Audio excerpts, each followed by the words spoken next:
자, 1920년대 이제 외교 정책을 이제 볼게요. 1920년대 외교 정책은 시대화가 이제 주도를 해가지고 했는데, 시대화가 이제 수상도 하면서 또 이제 후반부에는 이제 그 외상도 같이 했거든요. 그러면 이 시대화 협조 외교 정책의 배경을 보면, 일단 일본의 근본위 체제를 안정시키고 있고, 특히 일본이 이제 최대 시장이 이제 미국이죠. 미국의 생산을 많이 수출했어요. 그래서 이제 미국의 협조 관계를 유지할 수밖에 없었는데, 그때 이제 미국은 워싱턴 회의를 통해서 워싱턴 체제를 만들었잖아요. 그래서 이제 일본이 이제 좀 굴욕적이지만 미국의 요청에 따라서 이제 그게 협정을 맺었죠. 그 다음에 이제 중국 군벌 간의 우호 관계 유지, 그래서 재정 안정. 그래서 그 당시 이제 1차 대전 이후에 그 너무 이제 뭐냐면 그 군함이나 이제 군인을 유지하는데 돈이 많이 들어가니까 경제 발전이 안 되잖아요. 그러다 보니까 이제 뭐냐면 대외적 안정을 꾀하면서 군비를 축소시키려고 했던 거죠. 그래서 이제 정책 방향을 보면 대영 대미 협조 외교 정책, 그리고 대중국의 내정 불간섭 이렇게 있는데, 전반부는 이제 1921년, 26년 이 사람이 이제 수상이 있을 때야. 네, 그 시대하다가 그래서 워싱턴 회의에 참여했죠. 그래서 워싱턴 체제 형성되고 미국 중심의 체제를 인정했죠. 그 육군과 해군력을 축소하고요. 상동반도를 포기하고 시베리아를 철수를 했죠. 예. 그 다음에 작가 이제 이 중간에 다나카 기이치 내각이 출연하게 돼요. 이 다나카 기이치 내각이 이제 예전에 시험 문제 나왔죠. 동방행위. 그래서 이 다나카 기이치는 종전의 시대하나 협조 외교 정책을 일시 중지시켜버렸어. 그리고 나서 동방행위를 개최했는데, 그 당시 동방행위가 뭐냐? 만주와 몽골 지역을 중국 본토에서 분리시키고요. 만주와 몽골의 지역의 권익을 옹호하려는 그런 정책이죠. 그러니까 쉽게 말해서 만주와 몽골을 중국과 분리시킨 다음에 만주와 몽골 자기한테 주겠다, 자기가 먹겠다, 이렇게 이제 생각한 거야. 그래서 동북 지역, 만주 지역을 이제 중국 본토와 분리시켜서 일본의 지배를 두르겠다. 그리고 이제 종전에 시대하 같은 경우에는 이제 중국 간의 군벌 간 내분을 대립을 간섭 안 하거든요. 예. 그런데 적극적이게 대립을 이제 조장해서 중국을 통해 방해를 하려고 했던 거죠.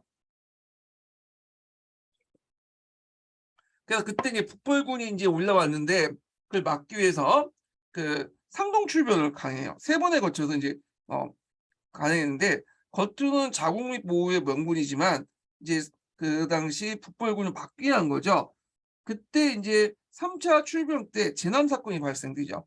그래서 그때 이제 국민당군하고 북벌군하고 일본군 충돌하기 그 직전까지 갔었어요.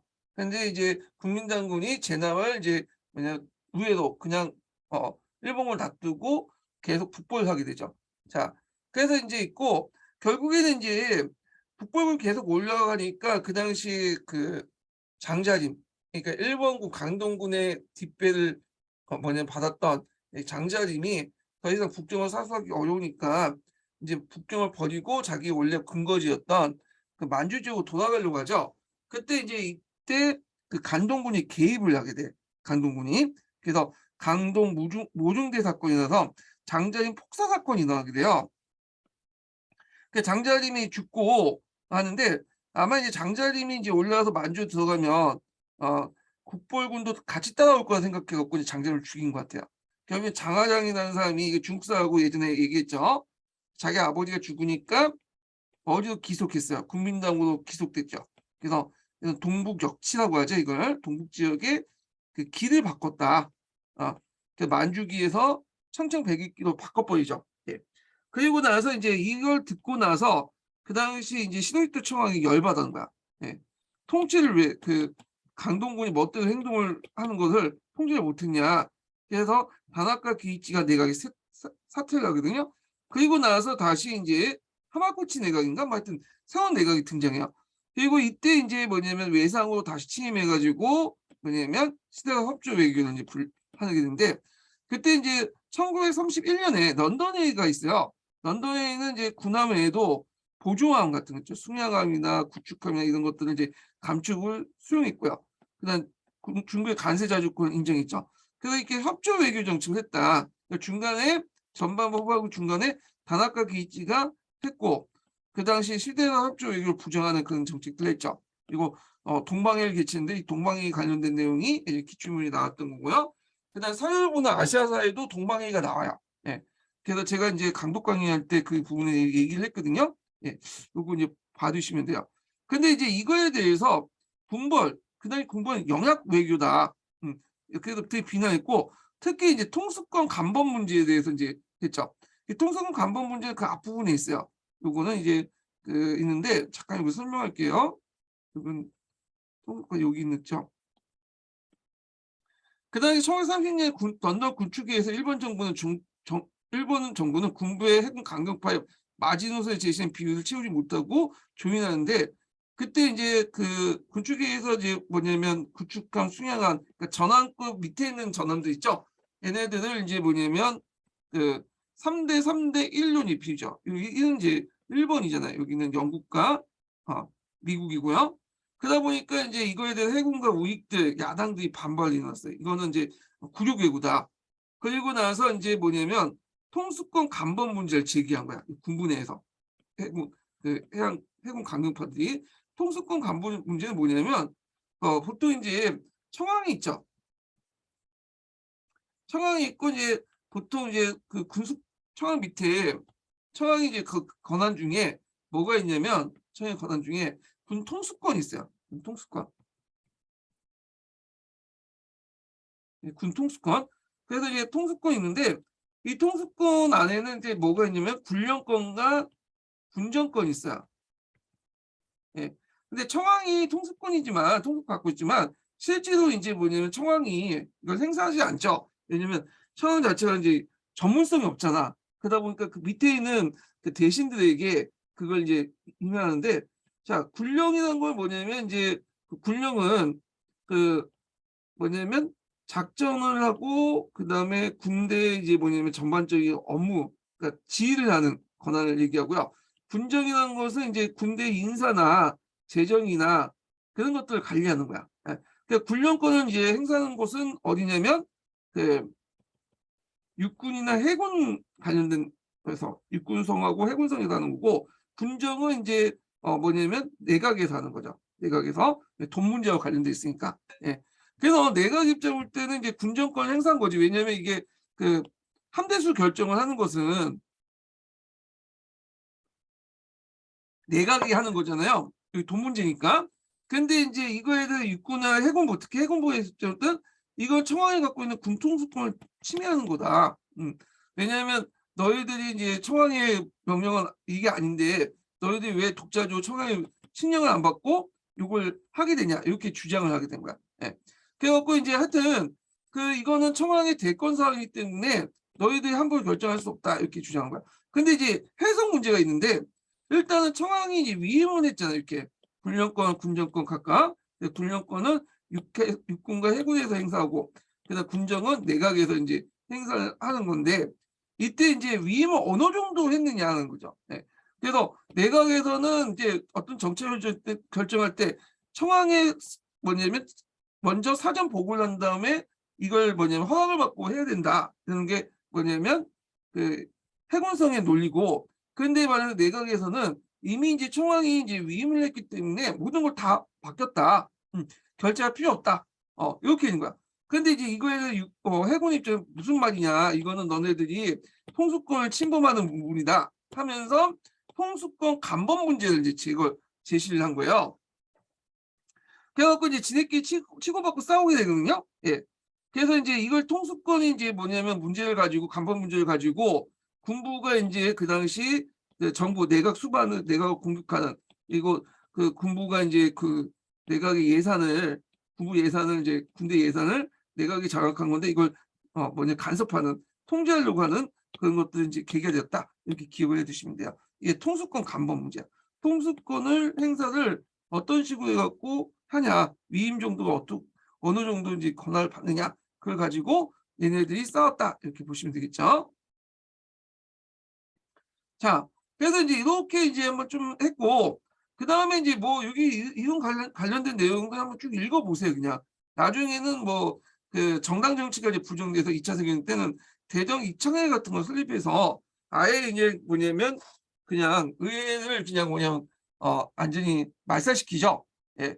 그래서 그냥 의회제도 다 폐지시키고 정당 해체시키고 모든 걸 다 대정 이청회에 다 통합을 시켜. 그래서 이제 일종의 정부의 말단 기구로 삼았다. 뭐 이렇게 있고 이거는 각자 읽어보시고 자 그다음에 이제 나중에 연합군이 이제 일본에 함복을 받죠. 그래서 1945년부터 해서 52년 때까지 그 당시 연합군의 간접 통치기에 들어가요. 예.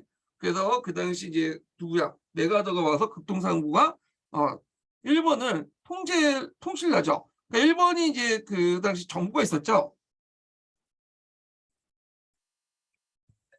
메가더의 극동사령부의 통제 아래서 일본 정부가 이제 그 일본을 통치하는 거야.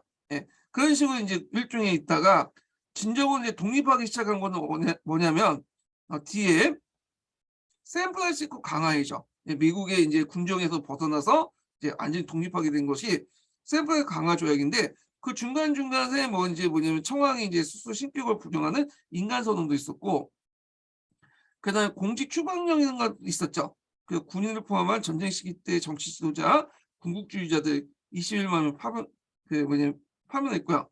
그다음에 이제 심헌법에 갖고 이제 그 공포된 거죠. 요거. 그래서 이제 그 당시 연합군 채군사령관 총사령부, 그러니까 이제 메가더가 있는 그 총사령부에서 만든 거죠. 그래서 지금 헌법이 신헌법이에요. 예. 평화헌법이라고 불렸던 거죠. 미국이 만들어준 헌법이죠. 청왕은 통치권을 부정하고 일본 국민의 통합의 상징을 규명을 했고요. 그 다음에 국제 분쟁의 수단으로 무력을 사용하지 않으며 이를 실천하기 위해서 군대를 가지지 않는다고 규정했죠. 그래서 이제 근데 이게 군대를 가지지 않는다고 했죠. 일본 군대는 자위대는 경찰 조직이지 군대 조직이 아니에요. 성격상 볼 때. 그래갖고 이제 이렇게 있고 그래서 이제 일본 같은 경우에는 요걸 없애려고요. 국제 분쟁에서 무력 사용 요거를 없애고 다른 국가처럼 우리도 군대를 파견할 수 있고 이런 것들을 원하는 거야. 예. 그래서 평화법 구조 관련된 내용인데 하여튼 그걸 지금 어떻게든 뭐냐면 개헌을 하려고 지금 하고 있는데 하여튼 이렇게 있고요.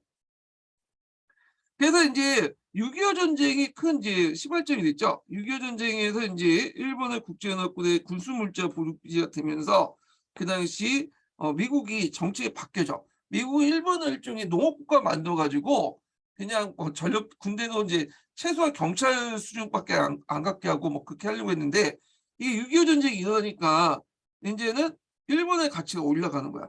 그래서 중국과 소련을 막는 방공의 기지로서 이제 필요했던 거죠. 그래서 뭐냐면 그 당시 자위대를 만들어서 경찰 조직이지만 실제 군대 역할을 해주는 그런 자위대를 만들게 되죠. 그다음에 공산주의 추방 사건을 통해서 일본 공산당 간부들을 공직에 다 추방을 하고 이렇게 이제 하게 되죠. 그래서 냉전 체제의 어떤 선봉 국가로서 동아시아의 어떤 그 기지로서 만들려고 했다. 그리고 일본을 이제 완전히 독립시킬 필요가 있기 때문에 뭐냐면 샌프란시스코 강화 조약을 맺게 되죠. 예. 그래갖고 이제 배경을 보면 중국 대륙의 공산화, 6.25 전쟁 반발 때문인데 목적은 미국이 일본을 통해 소련의 영향력이 동아시아 확장을 저지하려고 했다. 그리고 미국은 일본을 동아시아 반공기지로 삼았다. 요거 예전에 신문에 나왔죠. 5대 나왔죠. 샌프란시스코 강화 조약. 그 조약 내용이 있어요. 우리나라 관련된 것은 이제 2조 내용인데 자 일본은 한국의 독립을 인정하고 제주도, 거문도 및 울릉도를 포함한 모든 지역에 대한 일체의 권리와 소유권 및 청구권을 포기한다. 이게 좀 눈여겨보니 울릉도는 근데 뭐가 없어? 독도가 없죠. 독도가 빠진 거야. 그래서 나중에 일본이 이제 요게 조약에 근거해서 독도가 없다. 이거는 일본 땅이기 때문에 이거 없는 거다. 다케시마라는 걸 하죠. 세브라 강화 조약을 근거로 해갖고 요거는 독도는 우리 땅이다. 뭐 주장하죠. 요거는 시험 문제 나왔던 거죠. 예. 그다음 일본이 이제 전쟁 피해 당사국들에게 청구권제를 뭐냐면 하고 청구권제 뭐냐면 그 당국과 거민의 청구권 처분. 그러니까 일본이 침략 전쟁하거나 식민 통치하는 과정에서 막단이 피해를 입었잖아. 해당 국가나 주민들에게 뭐냐면 청구권을 줘야 그 청구권 그 뭐냐면 피해 보상을 할 수 있는 권한을 이렇게 명시를 한 거죠. 그래서 이거에 따라서 이제 뭐냐면 각국하고 나중에 청구권 조약을 맺게 되죠. 협상을. 그래서 우리나라도 한일 협상 때 그걸 이제 청구권 관련돼서 이제 하게 되는데 그 내용이고요. 그래서 이제 일본이 포기할 영토에 독도가 포함되지 않는다는 점을 더 독도에 대한 한국의 시조직 지배를 불법이라고 주장하는데 사람이 있고요. 요거 기출문제 나왔죠. 그다음에 한국을 포함한 일본으로부터 침략받은 국가는 이 근거 뒤에 들어 일본과 청구권 자금을 했다. 우리가 손해를 입었기 때문에 일본이 이제 뭐냐면 한국한테 주는 거죠. 한일협정 당시 그 청구권 문제를 어떻게 할 것인가 논의를 했잖아요. 그래서 청구권 관련된 그 자금이 어떤 걸로 구성되는가 요 내용이 이번에 기출에 나왔던 거죠. 이거는 한국사 관련된 내용이에요. 예. 자, 이거는 있고 한계를 보면 자, 한국은 연합군의 일원이 아니라는 이유로 중국은 타이완의 중앙인민과 대륙의 중화인민공화국 대표성에 문제가 되어 초점을 받지 못했다는 거고 그리고 소련은 미국 주도의 강화에 반대해서 조약을 서명하지 않았다. 결과로는 이제 이걸 통해서 일본의 주권이 완전히 회복이 됐고요. 국제사회에 봉기됐고 그렇지만 이제 요 샌프란시스코 강화회의에 한국, 중국, 뭐 대만 이렇게 참여하지 못했기 때문에 나중에 동아시아 각국 간의 갈등의 소지가 있었다. 이렇게 보면 될 것 같아요. 그래서 요 샌프란시스코 강화의 조약, 강화 조약 관련된 내용이 요번에 기출에 나왔던 거죠. 예. 그 다음에 이제 그 55년 체제의 성립과 고도 성장기 일본인데 나올지 안 나올지 모르겠지만 일단 좀 볼게요. 자, 아까 이제 전쟁 이후에 이제 일본의 경찰 조직의 한 부분을 이제 떼어가지고 거의 군대로 만든 게 자위대죠. 그래서 여기 육상자위다, 해상자위다 이렇게 있고, 그다음 55년 체제가 구성했어. 55년 체제는 뭐냐면 그때 이제 사회주의 세력들이 확산이 되니까 이걸 막기 위해서 보수 세력들이 그때 이제 양대 보수 세력들이 자유당하고 민주당이거든요. 그래서 통합이 돼요. 그래서 앞글자를 따갖고 자민당이 되죠. 자민당. 그 자민당이 이제 전체 위석에 몇 번의 몇을 차냐면 3분의 2를 차지해. 그리고 사회당을 중심으로 한 다른 정당들이 3분의 1을 차지하는 거야. 네.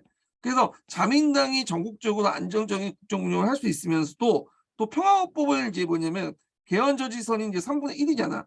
개헌저지선은 또 확보됐기 때문에 뭐냐면 자민당을 이렇게 견제시키고 자민당이 평화헌법을 이제 건드리지 못하도록 하는 그런 체제가 55년 체제야. 그러니까 요약해서 말하면 자민당을 중심으로 해서 정권이 계속 내각이 구성이 되지만 사회당이나 뭐 다른 정당의 3분의 1 정도 되기 때문에 평화헌법 체제를 고치지 못하는 그런 체제가 55년 헌법 체제인데 그래서 이게 이제 1993년까지 계속했어요. 이때 이제 그 93년 이후에 사회당 정권에서 잠깐 내각을 구성했거든요. 사회당이. 그 후에도 계속 이제 잠깐 민주당이 와가지고 또 했지만 국가 지금도 계속 또 자민에 넘어가죠. 그래서 자민당이 뭐 정치를 잘해서보다는 그 전국을 안정적으로 운영했고 그런 것도 있어요. 예. 그리고 이제 또 뭐냐면 사회당이나 그 민주당 같은 야당들 보니까 정책을 잘 못해. 무능하죠. 예. 그러다 보니까 안전빵으로 나갔던 이제 뭐냐면 자민당을 계속 찍게 돼요. 일본 애들이. 그래서 이제 이런 55년 체제 구성된 자민당 일당 독재라고 할 수 있는 그런 체제가 지금도 계속 유지가 되고 있다. 이렇게 보시면 될 것 같아요. 그 다음에 이제 뭐 고도성장기에 이제 미국과 일본 간의 이제 안보 조약을 또 개선해서 신안보 조약을 맺게 되죠. 예. 그래서 이제 미일 경제협력과 일본 방위력 강화 관련된 협조가 있고, 그 다음에 이제 미국과 일본의 방위 의무를 명기하고요. 대일 미국의 행동에 대한 사전 협의제를 확인하고 있는데, 뭐 이런 이제 안보 조약을 맺었다 이렇게 보시면 돼요. 그 외에도 이제 동아시아 교과서에 보면 그 일본 현대사 부분이 많이 나와 있어요. 예. 그래서 이제 그 있는데 이걸 다 하기엔 좀 그래. 왜냐면 이게 뭐냐면 일본사가 오대는 샌프란시스코 강화 조약 때 한 번이 딱 나왔잖아요. 단독 문제로. 근데 그 전까지는 또 한동안 또 일본사가 또 안 나왔죠. 뭐 다른 그 중국사와 뭐 좀 한국사가 kop살 껴가지고 약간 언급된 것 뿐이고. 그래서 이때인데 올해는 또 어떻게 될지 모르겠어요. 올해는. 예. 그래서 하여튼 이렇게 있고 좀 불안하신 분들은 동아시아 교과서 중심으로 근현대사 중심으로 봐주세요. 일본서 자세히 돼 있거든요. 그리고 제가 강독 강의 때 제가 그거에 대해서 이제 좀 설명을 했죠. 요거 그거 좀 들으시면 될 것 같고요. 그래서 이제 있고 그 다음에 이제 마지막 인증번호 알려드릴게요. 마지막 인증번호는 61번입니다. 마지막 인증번호 61번입니다. 자, 오늘 여기까지 하고요. 다음 시간에는 내일이죠. 예, 중동사로 넘어갈게요. 중동사로. 예, 오늘 강의 듣느라 수고하셨습니다.